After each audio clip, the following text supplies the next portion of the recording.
परम प्रेमय शिशि ठाकुर मोर जगत जननी शिशि लक्ष्मी माँ परम पूज्यपात शिशि बड़दा परम पूज्यपात शिशि दादा आज वर्ष आचार्य देव ठाकुर परिवार समस्त जन मोर अनंत कोटि प्रणाम। उपस्थित मोर प्रिय पूज्य निगमदा कर्मी मंडली गुरुभ्राता मातृमंडली छोट छोट पिला माने समस्त को मोर आंतरिक एवं जय गुरु।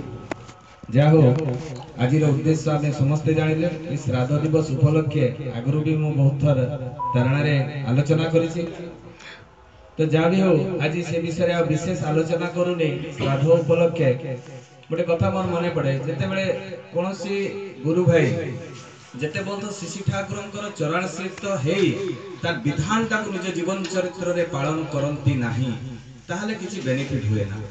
से परिप्रेक्षी रे गोटे कथा मोर मन पड़े खेपुदा खेपुदा होउछन्ती शिशि ठाकुरंकर भाई तो सीए कौन करिसन्ती दिने तांकर जने बहुत माने चिन्हित जने जमीदार तांको सहित आछन्ती शिशि ठाकुरंकर पाखे तांको नाम होची जतीन्द्र आचार्य चौधरी। तो से जते ठाकुरंकर सानिध्य रे आछन्ती पावना हिमायतपुर आसे ठाकुरंकर सानिध्य लाभ करछन्ती वार्तालाप करछन्ती दिन सारा तांको सहित रहिसन्ती। संध्या जते बेले हेई जाईची सेते बेले से जतीन्द्र दा से कहछन्ती मु घर को जिबी।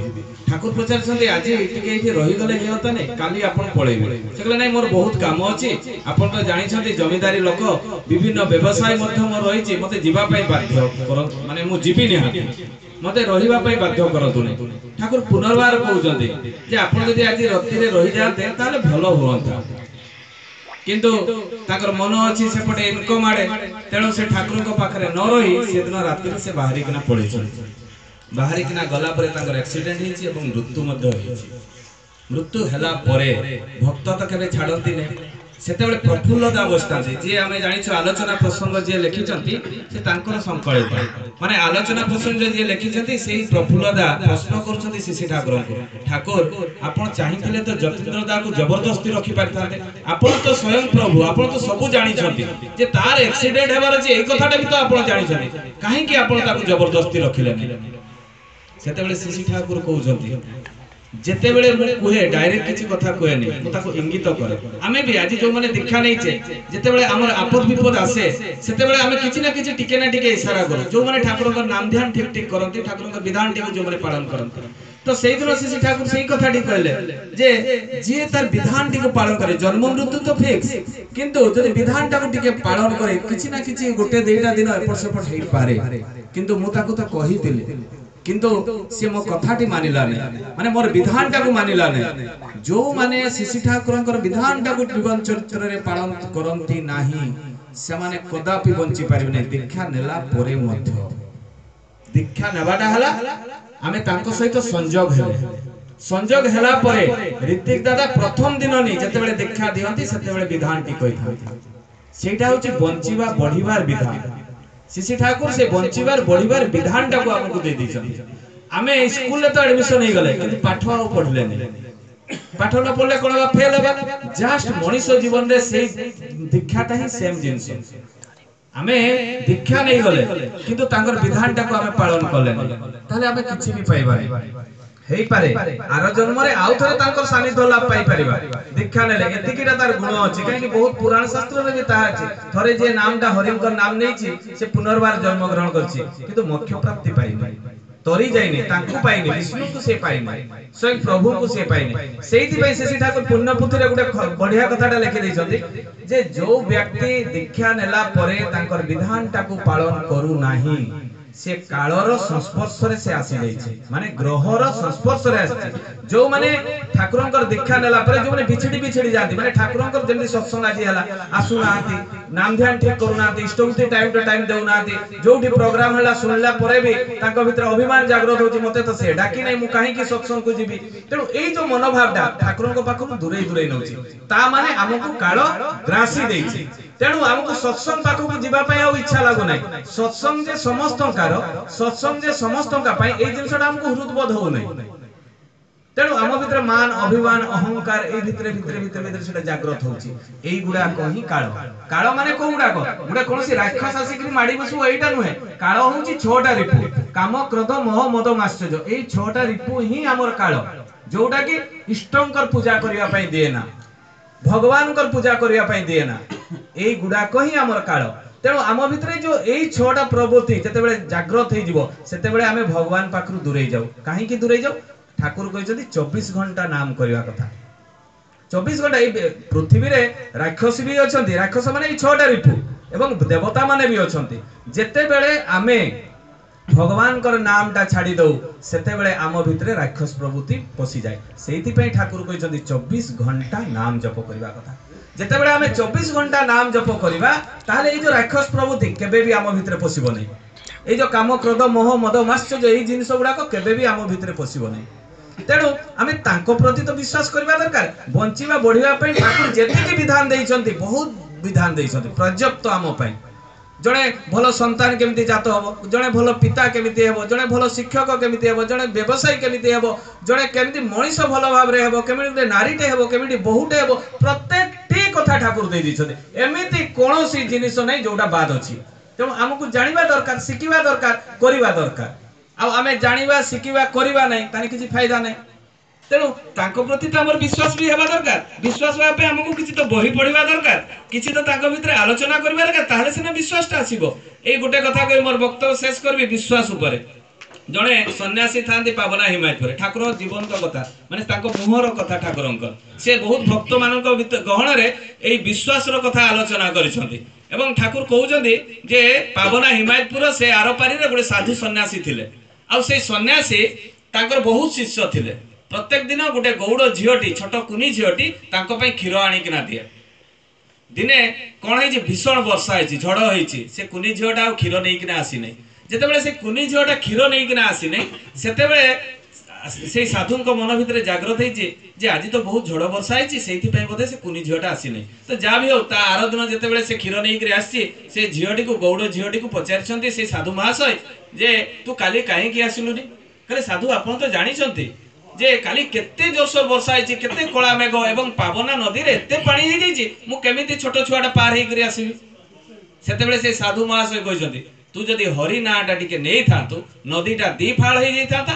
आ तू पार हे किना आस्तांतु ए तो छोट कुनी झियोटा तांको कथाटा को एते गुरुत्व देला नै किंतु विश्वास करि गला जे हरि नाम नेले नदीटा दी फाळ हे जिवो आ मु पार हे किना पळै आसीबी एइटा ता भितर गोटे विश्वास आसी गला कहीं भीतर संशय और सन्देह नथिला तो जहाँ भी हो किसी दिन क्षीर निए आने पहुंचे दिए साधु को देकिना पुणी फेरी जाए दिने से भाया झड़ वर्षा झड़ वर्षा जिते अंधार घरे मना कर आज तू जा नहीं क्षीर नहीं किना से बापा माँ को कही साधु कहते हरि नाटा नेले नदीटा दी फाड़ हो पारे जी जहाँ भी हो सी आसी से कुनी झीटा नदी पाक पावना नदी बंध से 8 किलोमीटर से नदी बंधटा जहाँ भी हो ठिया होकर आखि बुझिकिना हरि नाम नहीं आ क्षीर कैनटा को धरी पार पार है जिते साधु को प्रणाम कर साधु आश्चर्य होती अरे माँ तू केमिति आसिलु से कहले आपण परा कहिथिले हरि नाम टा नेले नदीटा दी फाड़ हो आ पारे किना पळै आसबु अरे तू देखिछु नदीटा दी फाड़ हैला कि नै कहले नै मु सेटा तो देखि नै आखि तो बुझिथिली आपण भी तो कहिथिले ना आखि बुझिबा बे मु आखि बुझिथिली हरि नाम नै किना पार हे गली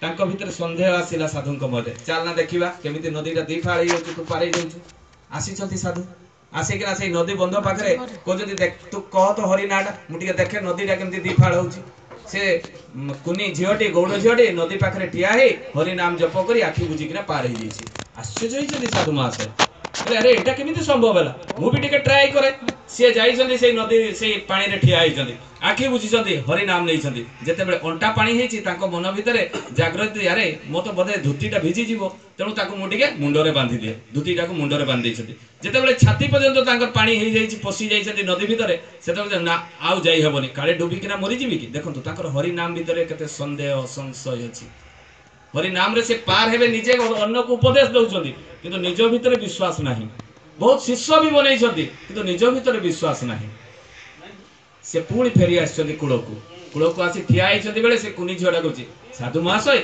आपण तो कहिथिले मु तो पार हे गले किंतु आपण काहे कि पार हेले नै से निजे चिल्लै किना कहिछथि मो भितरे संदेह अछि संशय अछि तेणु मु पार हे पाली नै आजिर दशा हमर बिता हमें तांको प्रति विश्वास नाही दीटा गडरे ना दो तीनटा गडरे ना दो तेणु आमे ही पडू तेणु तांको जदि पूर्ण मात्रा रे आमे समर्पित हबा एवं तांको भितरे संदेह न रखी संशय न रखी तांको जदि आमे विश्वास करबा ताहाले आमे प्रत्येकटी काम रे सिद्ध काम होबा जा भी हो आमे भक्त हेबा किपरि या जदि आमे विचार करू ताहाले आमे देखि परिबा जे खलील रहमान मु जदि खलील रहमान उदाहरण निये ताहले आमे आश्चर्यजनक लगे आमे कौन करूँ जे भगवान पाखु मागिबा आमे बेसी चेष्टा करूँ। आज मोर पुअर देह खराब, प्रभु मते आशीर्वाद करंतु मो पुअर देह केमिति सुस्थ हम, स्वामीर देह खराब, स्त्रीर देह खराब, जहाँ आमे मागु। आज गाड़ी घोड़ा धन रत्न एभलिया विभिन्न प्रकार ठाकुरंक पाखरे आमे आराधना करूँ एवं मानु। आ बहुत जगह बहुत गुरु भाई माँ मानकु भी मु देखछि से मानसिक भी करती।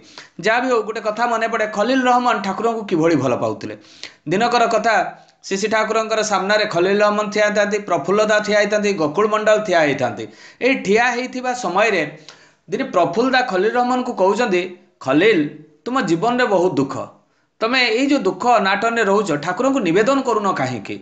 बहुत लोक अच्छा आसती से ठाकुर पाखे नवेदन करती, जो मैंने दीक्षा नहीं भी, जो मैंने दीक्षा नहीं नहांती। आ ठाकुर तांको सरल सहज समाधान दियंती एवं से माने उन्नति लाभ करती एवं आशीर्वाद भी मध्य करती।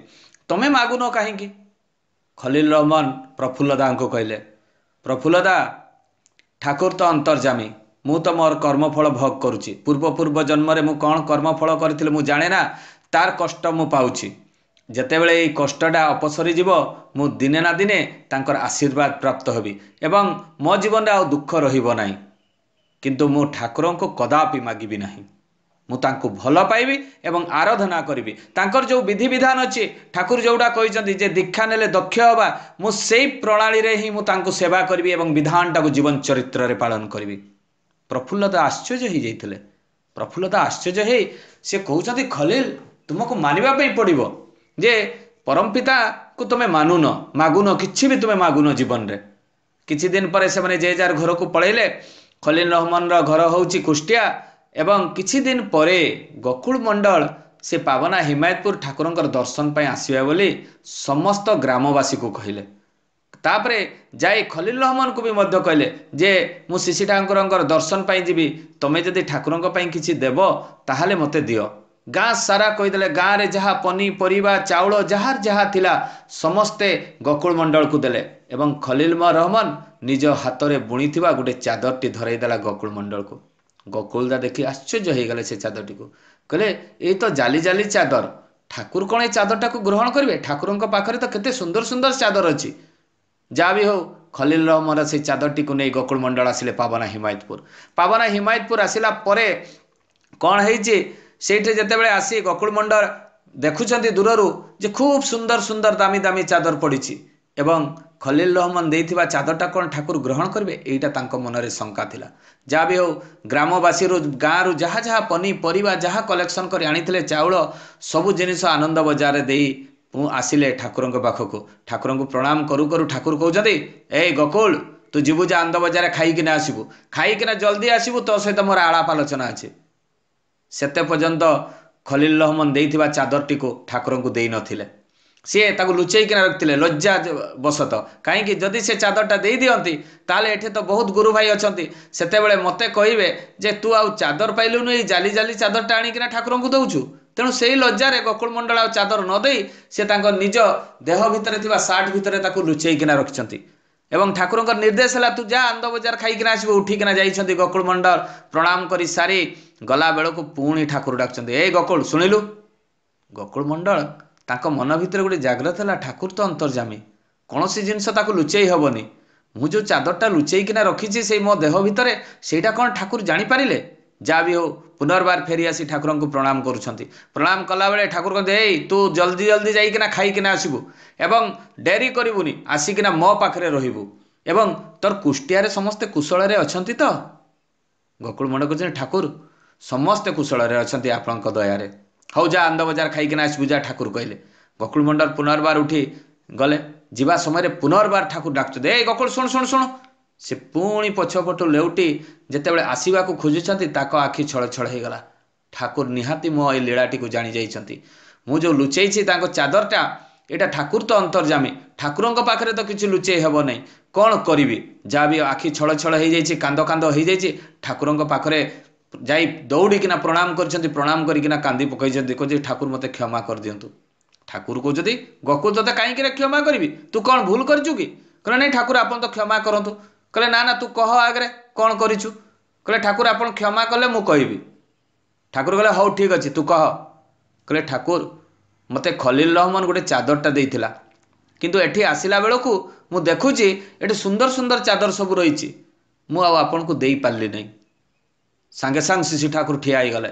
ଠିଆ ହେଇକିନା କହୁଛନ୍ତି ଯେ ଗୋକୁଳ ମୋତେ ଖଲିଲ ଗୋଟେ ଚାଦର ଦେଇଛି ନିଜ ହାତରେ ବୁଣିକିନା, ତୁ ତାକୁ କ'ଣ ଘରକୁ ନେଇଯାଇଥାନ୍ତୁ? ଦେଲୁ ଦେଲୁ। ସାଙ୍ଗେ ସାଙ୍ଗେ ଗୋକୁଳ ମଣ୍ଡଳ ସେ ଦେହରେ ଲୁଚେଇଥିବା ଚାଦରଟିକୁ ଠାକୁରଙ୍କୁ ଦେଇଦେଲେ। ଠାକୁର ଯେତେବେଳେ ଦେଖିଲା ପରେ ଆଃ କି ସୁନ୍ଦର ଚାଦର, ଖଲିଲ ମୋ ପାଇଁ ନିଜ ହାତରେ ବୁଣିଛି, ଆଉ ତୁ ଲୁଚେଇକିନା ରଖିଛୁ। ସାଙ୍ଗେ ସାଙ୍ଗେ ଠାକୁର ନିଜ ଦେହ ଉପରେ ତାକୁ ଘୋଡ଼େଇ ହେଇଗଲେ। ଘୋଡ଼େଇ ହେଲା ପରେ କହିଲେ କି ମୁଲାୟମ, କି ସୁନ୍ଦର, କି ଆଶ୍ଚର୍ଯ୍ୟଜନକ ଚାଦର, କେତେ ଆରାମ ଲାଗୁଛି, ଏଇ ଚାଦରଟିକୁ ତୁ ଫେରେଇ ନେଇଯାଇଥାନ୍ତୁ। ଗୋକୁଳ ମଣ୍ଡଳ ଭ ଭ ହେଇକରି କାନ୍ଦୁଛନ୍ତି। ଠାକୁରଙ୍କ ପାଖରେ ଏତେ ସୁନ୍ଦର ସୁନ୍ଦର ଚାଦର ଥାଉ ଥାଉ ସେ ଘୋଡ଼େଇ ହେଲେ ନାହିଁ, କିନ୍ତୁ ପ୍ରେମର ଶ୍ରଦ୍ଧାର ସହକାରେ ଦେଇଥିବା ଖଲିଲ ରହମାନର ଚାଦରଟିକୁ ନିଜ ଦେହରେ ସେ ଘୋଡ଼େଇ ପକାଇଲେ। ଦେଖାଗଲା କିଛି ଦିନ ପରେ ଖଲିଲ ରହମାନର ଦୁଃଖ ଚାଲିଗଲା। ସେ ଇନକମ୍ ଟ୍ୟାକ୍ସ ଡିପାର୍ଟମେଣ୍ଟ ଗୋଟେ ଚାକିରି କଲେ ଏବଂ ସୁନ୍ଦର ଜୀବନଯାପନ କଲେ, ପରିବାର ସହିତ ରହିଲେ। ଏଇ ହେଉଛନ୍ତି ଭକ୍ତ। ଯେତେବେଳେ ତାଙ୍କୁ ଆମେ ପୂର୍ଣ୍ଣ ମାତ୍ରାରେ ସମର୍ପିତ ହେବା, ବିଶ୍ୱାସ କରିବା, ତାହେଲେ ଯାଇ ଆମ ଜୀବନରେ ପ୍ରତ୍ୟେକଟି ଦୁଃଖ ଯନ୍ତ୍ରଣା ଚାଲିଯିବ। ଆମର ତ ଭରସା ହିଁ ନାହିଁ, ତେଣୁ ତ ଆମେ ଠିକ୍ ଭାବରେ ତାଙ୍କର ବିଧାନଟାକୁ ପାଳନ କରୁନୁ। ଯଦି ଭରସା ଥାନ୍ତା, ଭଲ ପାଇବା ଥାନ୍ତା, ତାହେଲେ ତାଙ୍କ ବିଧାନଟାକୁ ନିଜ ଜୀବନ ଚରିତ୍ରରେ ଆମେ ପାଳନ କରିଥାନ୍ତୁ। ଯେତେବେଳେ ଭକ୍ତ ଜଣେ ପୂର୍ଣ୍ଣ ମାତ୍ରାରେ ସମର୍ପିତ ହୋଇ ଯେତେବେଳେ ତାଙ୍କୁ ହିଁ ଏକମାତ୍ର ଲକ୍ଷ୍ୟ ରଖେ, ସେତେବେଳେ ଭଗବାନ ମଧ୍ୟ ଭକ୍ତର ପାଦ ଧୁଅନ୍ତି। ଆମେ ଜାଣିଛୁ ଯେ ଯେତେବେଳେ ଶ୍ରୀକୃଷ୍ଣ ଥିଲେ ସେତେବେଳେ ଆମର ଜଣେ ପରମ ଭକ୍ତ ଥିଲେ, ସିଏ ତାଙ୍କର ପାଦ ମଧ୍ୟ ସ୍ୱୟଂ ଶ୍ରୀକୃଷ୍ଣ ଧୋଇଥିଲେ। ଆମେ ସେଇ କଥାଟା ଆମେ ପ୍ରାୟ ଜାଣିଛୁ, ସମସ୍ତେ ଜାଣିଛୁ। ଏବଂ ସେଇଭଳିଆ ଭକ୍ତ ଜଣେ ଥିଲେ ଠାକୁରଙ୍କ ସମୟର ରାଜନନ୍ଦନ। ଏବଂ ରାଜନନ୍ଦନ ଦିନେ କ'ଣ ହେଇଛି, ତାଙ୍କର ପରୀକ୍ଷା ସମୟ ହେଇଯାଇଛି। ସେ ବିଏସସି ଷ୍ଟୁଡେଣ୍ଟ, ସେ ଭାଗଲପୁରର ଏବଂ ସେ ଭୌତିକ ବିଜ୍ଞାନର ଷ୍ଟୁଡେଣ୍ଟ। ତ ଯାହା ବି ହେଉ ଫାଇନାଲ ଇୟର ପରୀକ୍ଷା, ଏଇ ପରୀକ୍ଷା ସମୟରେ କ'ଣ ହେଇଛି, ତାଙ୍କର ଦେଖୁଛନ୍ତି ଯେ ଆଉ 2 ଘଣ୍ଟା ଅଛି ପରୀକ୍ଷା ସମୟ, ମୁଁ ଟିକେ ଠାକୁରଙ୍କ ରୁମ୍ରେ ବସି ନାମ ଧ୍ୟାନ ଟିକେ କରେ। ଯାହା ବି ହେଉ ସେ ନାମ ଧ୍ୟାନ କରିବା ପାଇଁ ବସିଛନ୍ତି, ଚିନ୍ତା କରୁଛନ୍ତି ମୋତେ ତ ଘଣ୍ଟେ ଲାଗିବ ସ୍କୁଲ ପହଞ୍ଚିବା ପାଇଁ, ତେଣୁ ଆଉ ଅସୁବିଧା ନାହିଁ, ତେଣୁ ମୁଁ ଘଣ୍ଟାଟେ ନାମ ଧ୍ୟାନ କରିବି ଏବଂ ଘଣ୍ଟେ ଭିତରେ ମୋର କଲେଜକୁ ମୁଁ ପହଞ୍ଚିଯିବି। ଯାହା ବି ହେଉ ନାମ ଧ୍ୟାନରେ ବସିଗଲେ। ବସିଲା ପରେ ସେ ଆଉ ଜାଣିପାରିଲେ ନାହିଁ ସମୟଟାକୁ, ଏଭଳିଆ ନାମ କଲେ 10ଟା ବାଜିଗଲା। ଯେତେବେଳେ ତାଙ୍କର ଗୋଟେ ଶବ୍ଦ ଆସିଲା, ବାଲ୍ଟିର ଶବ୍ଦ, ସେ ଶବ୍ଦ ଯୋଗୁଁ ଚମକିକିନା ଉଠି ପଡ଼ିଲେ। ଉଠିଲା ପରେ ଦେଖୁଛନ୍ତି ଘଡ଼ି 10ଟା ବାଜିଗଲା।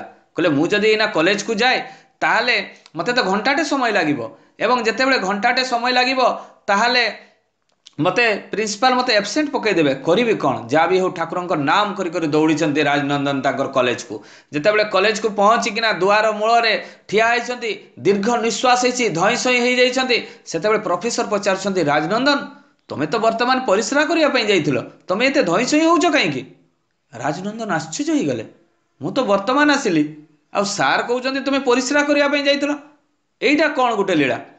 ପୁଣି ସେ ଦେଖୁଛନ୍ତି, ଦେଖିଲା ପରେ ତାଙ୍କ ସାର୍ ତାଙ୍କୁ ଧରିକିନା ନେଇଯାଉଛନ୍ତି, ନେଇକିନା ତାଙ୍କୁ ବସେଇଛନ୍ତି ସେଇ ଚେୟାରରେ। ବସେଇଲା ପରେ ତାଙ୍କୁ ପଚାରୁଛନ୍ତି ଯଦି କିଛି ମେଡ଼ିକାଲ ବ୍ୟବସ୍ଥା ହୁଏ ତାହେଲେ କୁହ, ତୁମକୁ ମେଡ଼ିକାଲ ନେଇଯିବି। କହିଲେ ନାଇଁ ସାର୍, ମୁଁ ଟିକେ ଖାଲି ବସିଗଲେ ମୋତେ ଭଲ ଲାଗିବ। ରାଜନନ୍ଦନ ଦେଖୁଛନ୍ତି ତାଙ୍କ ଟେବୁଲ ଉପରେ ଗୋଟେ ଖାତା ଅଛି, ଖାତା ଉପରେ ତାଙ୍କ ନାଁ ଲେଖା ହେଇଛି। ତାଙ୍କ ନାଁ ଲେଖା ହେଲା ପରେ ସେ ପାଲଟେଇକିନା ଫର୍ଦ୍ଦ ଦେଖୁଛନ୍ତି, ଦେଖିଲା ବେଳେ 100 ହ୍ୟାଣ୍ଡରାଇଟିଂରେ ଘଣ୍ଟେ ଭିତରେ ସେ ଯାହା ଯାହା ଲେଖିଥାନ୍ତେ ତାହା ଲେଖା ହେଇଛି। ଆଶ୍ଚର୍ଯ୍ୟ ହେଇଛନ୍ତି ରାଜନନ୍ଦନ, କହିଲେ ମୁଁ ତ ଏଇନା ଘରେ ଆସିଛି, ମୁଁ ଭାବୁଥିଲି ଆବସେଣ୍ଟ ହେଇଯିବି, କିନ୍ତୁ ଏ ପରୀକ୍ଷା ଦେଲା କିଏ? ଏଇ ହେଉଛନ୍ତି ପରମ ପୁରୁଷ ପୁରୁଷୋତ୍ତମ। ସେଦିନ ସୁଦାମା ଯେଭଳିଆ ଜଣେ ପରମ ଭକ୍ତ ହେଇଥିଲେ, ତାଙ୍କ ପାଇଁ ସୁଦାମାକୁ ତାଙ୍କ ପାଦ ଧୋଇଥିଲେ ସ୍ୱୟଂ ପ୍ରଭୁ ଶ୍ରୀକୃଷ୍ଣ, ସେଇଭଳିଆ ଶିଶି ଠାକୁର ଆଜି ସେଇ ରାଜନନ୍ଦନର ଖାତାରେ ଆସି ଲେଖିଦେଇଛନ୍ତି। ଏଇ ହେଉଛନ୍ତି ଭକ୍ତ, ପରମ ଭକ୍ତ। ତାଙ୍କର ବିଧାନଟାକୁ ଯିଏ ପାଳନ କରେ ସେ ଜୀବନରେ ଦୁଃଖ ପାଏନା, ନିଜ ସୁଖ ସମୃଦ୍ଧିରେ ରୁହେ ଏବଂ ତାର ବଂଶ ପରମ୍ପରା ବଞ୍ଚି ରହେ। ସିଏ ଯେମିତି କର୍ମ କରିବ ତା ପୁଅମାନେ ବି ସେମିତି କରିବେ, ତା ପୁଅମାନେ ବି ସେମିତି କରିବେ। ଏଇଭଳିଆ ବଂଶ ପରମ୍ପରା ଏଇ ବିଧାନଟାକୁ ପାଳନ କରି କରି ଚାଲିଲେ ଏ ଜୀବନ, ଏ ଜନନ, ଏ ସଂସାର, ଏ ପରିବାର ପ୍ରତ୍ୟେକଟି ଜିନିଷ ସୁରକ୍ଷିତ ହେବ। ଆମେ କିନ୍ତୁ ଟିକେ ଲୋଭ ନେଇ ଆସିଥାଉ ଠାକୁର ପାଖକୁ। ଠାକୁରଙ୍କର ଦୀକ୍ଷାଟା ନେଇଗଲେ ଆମେ ଧନ ସମ୍ପତ୍ତି ପୁତ୍ରା ପୁତ୍ରାଦି ସବୁ ଲାଭ କରିବା, ତେଣୁ ଏଇ ଲୋଭଟାରେ ଆସିଥାନ୍ତି। କିନ୍ତୁ ଠାକୁର ତ ଅନ୍ତର୍ଯାମୀ, ଯେମିତି ଯେ ଆସୁନା କାହିଁକି, ଯେଉଁ ଲୋଭ ନେଇ ଲାଳସା ନେଉ ମାଗିବା ପାଇଁ ଯାହା ନା ଆସୁନା କାହିଁକି, ଠାକୁର ତାଙ୍କୁ ପୂରଣ କରନ୍ତି। କିନ୍ତୁ ପୂରଣ କେତେବେଳେ କରିବେ ଯେତେବେଳେ ତାଙ୍କର ବିଧାନଟାକୁ ଆମେ ପାଳନ କରିବା ଯେତେ ପର୍ଯ୍ୟନ୍ତ ଆମେ ତାଙ୍କର ବିଧାନଟିକୁ ପାଳନ ନ କରିବା ସେତେ ପର୍ଯ୍ୟନ୍ତ ଆମ ଜୀବନରେ ଦୁଃଖ ଯାଏନି ଦୀକ୍ଷା ନେବା ମାନେ ଦକ୍ଷ ହେବା ମାନେ ଋତିକ ଦାଦା ଯାହା ବିଧାନଟା ବତେଇଥାନ୍ତି ଦୀକ୍ଷା ସମୟରେ ତାକୁ ତ ଆମକୁ ପାଳନ କରିବା ପାଇଁ ପଡ଼ିବ ଯାହା ବି ଆଜି ସମୟ ହେଇଯାଇଛି ଏଇଥିରେ ଯୋଉ ଗୁରୁ ଭାଇ ମାନେ ଅଛନ୍ତି ମା ମାନେ ଅଛନ୍ତି ଆଜି ଶାନ୍ତି ମା ତାଙ୍କର ସ୍ୱାମୀଙ୍କର ଯୋଉ ଶ୍ରାଦ୍ଧ ଦିବସ ପାଳନ କରିଛନ୍ତି ଏଇଟା ବହୁତ ସ୍ୱାଗତ ଯୋଗ୍ୟ ଯେ ସମସ୍ତ ଗୁରୁ ଭାଇ ମା ମାନଙ୍କୁ ନେଇ ଏଇ ଯେ ତାଙ୍କର ପୂର୍ଣ୍ଣ ଆତ୍ମା ପାଇଁ ସେ ଯୋଉ ପ୍ରାର୍ଥନା ହେଇଛି ଏଇ ପ୍ରାର୍ଥନା ନିହାତି ସଫଳ ହବ ଏଇଟା ତ କୌଣସି ସନ୍ଦେହ ନାହିଁ ଏତିକି ମୋର ବକ୍ତବ୍ୟ ଶେଷ କରୁଛି ଜୟ ଗୁରୁ।